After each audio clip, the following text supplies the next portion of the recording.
Manual. हमने पिछले video में बताया था कि एक बेसिक से इन्वर्टर को कैसे सोलर इन्वर्टर में बदलते हैं और हमने ये भी बताया था कि इसमें सोलर चार्ज कंट्रोलर का उपयोग होता है। जब बैटरी, इन्वर्टर और पैनल्स का साइज होता है तो सोलर चार्ज कंट्रोलर का भी एक साइज होता है।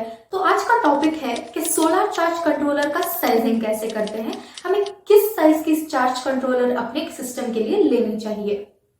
इसकी साइजिंग करना सबको बहुत ही मुश्किल लगता है। जब मैं इस इंडस्ट्री में आई थी और सीख रही थी तो खुद मुझे डिफिकल्ट लगता था। एक सोलर चार्ज कंट्रोलर की साइजिंग का एग्जैक्ट सही मेथड और आसान मेथड नहीं मिलता था, क्योंकि बहुत सारे यूट्यूबर्स आपको सारी कहानियां बताएंगे और वीडियो को लंबा खींचेंगे, लेकिन आपको वो एंड में देखा जाए तो कंफ्यूज कर देंगे। इसीलिए इससे रिलेटेड लोग वीडियोस भी नहीं बनाते हैं, क्योंकि ये तो आम आदमी नहीं करेगा। ये कैलकुलेशन ज्यादातर कंपनीज जो हमारे घर में सिस्टम लगा रही है वो यूज करती हैं। अगर आप अपने आप से घर के लिए आसानी से खुद से ही सिस्टम कैलकुलेट करना चाहते हो तो इस वीडियो को एंड तक जरूर देखें।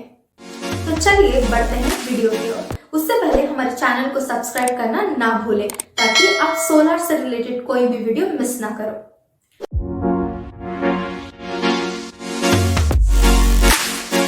सोलर चार्ज कंट्रोलर का काम है पावर यानी इलेक्ट्रिसिटी को रिसीव करना और सेंड करना इन्वर्टर को, जितने की बैटरी को पावर की जरूरत होती है।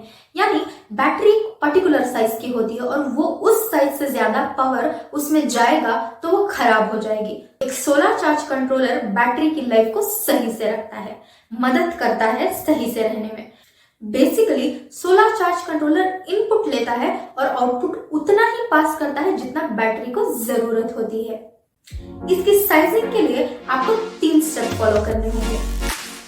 पहला स्टेप है बैटरी का साइज देखना, यानी उसका वोल्टेज कितना है देखना। एक बैटरी का वोल्टेज 12 होता है, तो देखिए कि आपकी कितनी बैटरीज हैं। एक बैटरी है तो 12 वोल्ट होगा, 2 बैटरीज है तो 24 वोल्ट होगा और 4 बैटरीज हैं तो 48 वोल्ट होगा। ये पता चल गया आपका बैटरी का साइज कि कितने वोल्टेज की है। अब बढ़ते हैं दूसरे स्टेप की ओर। दूसरे स्टेप में आपको पता करना है कि आपके इन्वर्टर की कैपेसिटी कितनी है। इन्वर्टर का साइज तो सेम बैटरी के साइज जितना ही होता है। जैसे कि अगर आपकी बैटरी 24 वोल्ट की है तो इन्वर्टर भी 24 वोल्ट होता है। ये तो इन्वर्टर का साइज हो गया, लेकिन इन्वर्टर की कैपेसिटी अलग होती है। अगर आपको इन्वर्टर की कैपेसिटी जाननी है तो आपको इन्वर्टर के पीछे या कहीं प्लेट पे देखना होगा। कैपेसिटी इन्वर्टर में 2 तरीके से लिखी जाती है, वॉट में और दूसरा है वीए में। अगर आपका इन्वर्टर वॉट में है तो आपके लिए इजी है, जितना वॉट होगा वही आपकी इन्वर्टर की कैपेसिटी है। जैसे 1200 वॉट लिखा है तो 1200 वॉट आपका इन्वर्टर की कैपेसिटी है, और अगर वीए में लिखा है तो आपको इसे वॉट में कन्वर्ट करना होगा। तो आपको सिंपली अपने वीए को 0.8 से मल्टीप्लाई करना होगा। 0.8 कांस्टेंट है, तो अगर 1500 वीए लिखा है तो 0.8 से मल्टीप्लाई करने से आपको 1200 मिलेगा। ये रही आपकी इन्वर्टर की कैपेसिटी। तीसरा स्टेप है पैनल्स कैलकुलेट करना। पहले देखिए कि कौन से वॉट के पैनल्स लेने हैं। सपोज 335 वॉट के पैनल्स ले रहे हैं तो 1200 वॉट को 335 से डिवाइड कीजिए तो जवाब होगा 4। तो आपको 335 के 4 पैनल्स लगाने होंगे। अब आते हैं सोलर चार्ज कंट्रोलर के साइज पे।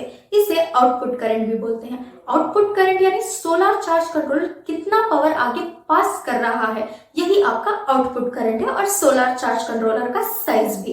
इसके लिए आपको सिंपली अपने पावर इनपुट यानी इन्वर्टर की कैपेसिटी को बैटरी साइज से डिवाइड करना होगा। फॉर एग्जाम्पल, अगर आपका पावर इनपुट 1200 वॉट है और बैटरी का साइज 12 वोल्ट है, आपको 1200 को 12 से डिवाइड करना है जो कि 100 है। तो आपको 12 वोल्ट का 100 एम्पियर के आसपास का सोलर चार्ज कंट्रोलर खरीदना है। एक और एग्जांपल से समझते हैं। मान लीजिए कि आपके बैटरी का साइज 24 वोल्ट है, क्योंकि आपके पास 2 बैटरीज हैं। पावर इनपुट 1600 वॉट है, तो आउटपुट करंट जानने के लिए आपको बैटरी के साइज से पावर इनपुट को डिवाइड करना होगा। तो 1600 को 24 से डिवाइड करने से 66 मिलता है। तो ऐसे आप बहुत ही सिंपल वे में सोलर चार्ज कंट्रोलर का साइजिंग कर सकते हो। अगर आपको ये भी मुश्किल लगता है तो मैं आपको इसका फॉर्मूला स्क्रीन पे दे दूंगी, तो आपको सोलर चार्ज कंट्रोलर का साइज मिल जाएगा। वीडियो आपको इंफॉर्मेटिव और यूजफुल लगा हो तो लाइक और कमेंट करना ना भूलें।